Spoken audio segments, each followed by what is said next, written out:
हज का पाक महीना आज से शुरू हो चुका है।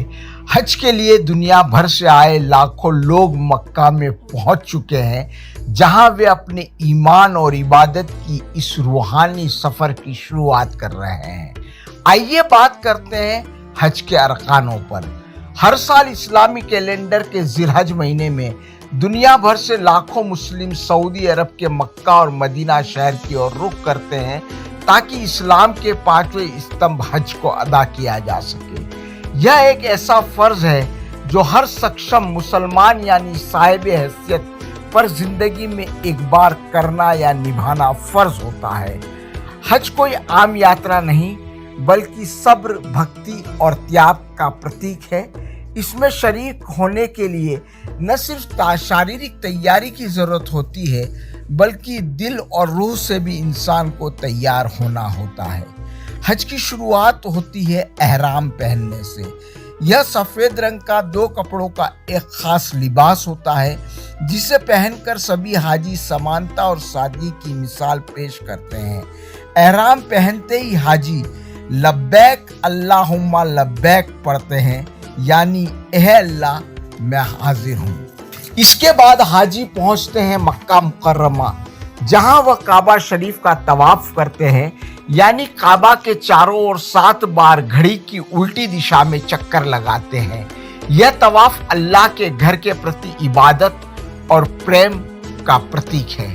तवाफ के बाद आता है एक बहुत ही ऐतिहासिक और भावनात्मक पड़ाव, सफा और मरवा की सई।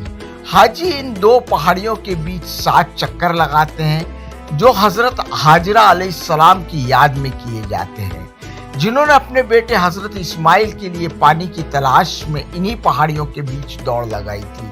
अल्लाह ने उनकी मेहनत को कबूल किया और उसी जगह से जमजम का पवित्र पानी फूटा। इसके बाद हाजी रवाना होते हैं मक्का से लगभग 8 किलोमीटर दूर मीना की ओर। यहाँ लाखों हाजी तंबुओं में रात बिताते हैं और अल्लाह की इबादत में मशगूल रहते हैं। अगले दिन हाजी पहुँचते अराफात के मैदान में। यही हज़रत मोहम्मद सल्लल्लाहु अलैहि वसल्लम ने अपना आखिरी खुतबा दिया था। यहाँ दोपहर से लेकर सूर्यास्त तक की दुआएं सबसे अहम मानी जाती है। यही दिन हज का रुकन आज़म यानी हज का सबसे मुख्य भाग होता है। शाम को हाजी पहुंचते हैं मुज़दलिफ़ा, जहां वो खुले आसमान के नीचे रात बिताते हैं और जमरात यानी शैतान को पत्थर मारने के लिए छोटे कंकड़ इकट्ठा करते हैं। फिर आते हैं कुर्बानी के दिन यानी ईद उल अजहा। हाजी जानवर की कुर्बानी करते हैं और फिर जमरात के तीनों खंभों को पत्थर मारते हैं। यह शैतान के खिलाफ संघर्ष का प्रतीक है। इसके बाद हाजी दोबारा मक्का लौटते हैं और तवाफ़ ज़ियारत करते हैं, जो हज का अंतिम तवाफ़ होता है। इसके बाद अगर मदीना की यात्रा करनी हो तो हाजी वहाँ रवाना होते हैं, जहाँ हज़रत मोहम्मद सल्लल्लाहु अलैहि वसल्लम की रोज़ा मुबारक है। हज के दौरान या इसके बाद हाजी मदीना मुनव्वरा भी जाते हैं, जहाँ इस्लाम के आखिरी नबी हज़रत मोहम्मद सल्लल्लाहु अलैहि वसल्लम का रोज़ा पाक स्थित है। मदीना की मस्जिद नबी में नमाज अदा करना, नबी पाक पर सलाम भेजना और उनके मकाम की ज़ियारत करना हज यात्रा को और मुकम्मल बना देता है। इसके अलावा हाजी मक्का पहुंचने के बाद हज शुरू होने से पहले उम्रा भी अदा करते हैं। उम्रा में भी एहराम, तवाफ और सफ़ा मरवा की सई शामिल होती है। यह हज की तरह अनिवार्य नहीं है, लेकिन बहुत ज़्यादा सवाब का काम माना जाता है। इस साल भारत से लगभग 1,75,000 यात्री 25 टर्मिनलों से सऊदी अरब के लिए रवाना हुए। इनमें सबसे अधिक यात्री महाराष्ट्र, उत्तर प्रदेश, पश्चिम बंगाल, केरल और गुजरात से थे। मुंबई, दिल्ली, लखनऊ, कोच्चि और हैदराबाद जैसे प्रमुख शहरों से विशेष हज फ्लाइट्स का संचालन किया गया था। बताते चले, खास तौर पर गौरतलब है कि हज सिर्फ एक धार्मिक यात्रा नहीं बल्कि आत्मशुद्धि, धैर्य और त्याग का प्रतीक है। हज का सफर एकता, शांति, भाईचारगी और समानता का संदेश देता है। बड़े छोटे, अमीर गरीब, शक्तिशाली कमजोर, सब खुदा की नजर में एक बराबर है।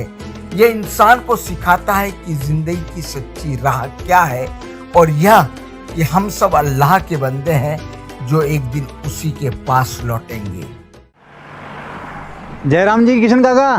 राम राम भाई, राम राम। क्या दोनों भाई बैठ के क्या हिसाब लगा रहे हो? ऊटी लहसुन के भाव आ गए क्या? अरे नहीं रे दादा, ये अपना रमेश नया मकान बनाने के लिए लोन ले रहा है। हिसाब किया तो पता चला कि लोन का पैसा तो ईंट और रेती में ही पूरा हो जाएगा। और अभी तो सीमेंट लानी है, सलिया लाना है और तो ठेकेदार को भी पैसे देने हैं। मेरे तो कुछ समझ में ही नहीं आ रहा कि कैसे बनेगा मेरा नया मकान। अरे किशन काका, कहाँ इन रेत सीमेंट और लाल ईंटों के चक्कर में पड़ रहे हो? मेरी बात मानो तो अपने घर को बाबजी एएसी ब्लॉक से बनवाओ।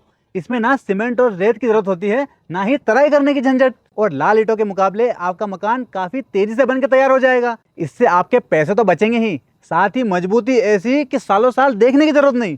और इससे आप अपना मकान ही नहीं, कुएं और खेत की बाउंड्री वॉल भी बनवा सकते हो, जिससे रोजड़ों की समस्या भी खत्म हो जाएगी। वाह भाई, ये तो कमाल की चीज है। फिर तो मैं अपना घर बाबजी ब्लॉक से ही बनवाऊंगा। और मैं अपने खेत की बाउंड्री वाल। ज्यादा जानकारी के लिए स्क्रीन पर दिए गए नंबर पर अभी कॉल करें। बाबजी एएसी ब्लॉक्स, स्टील से मजबूती।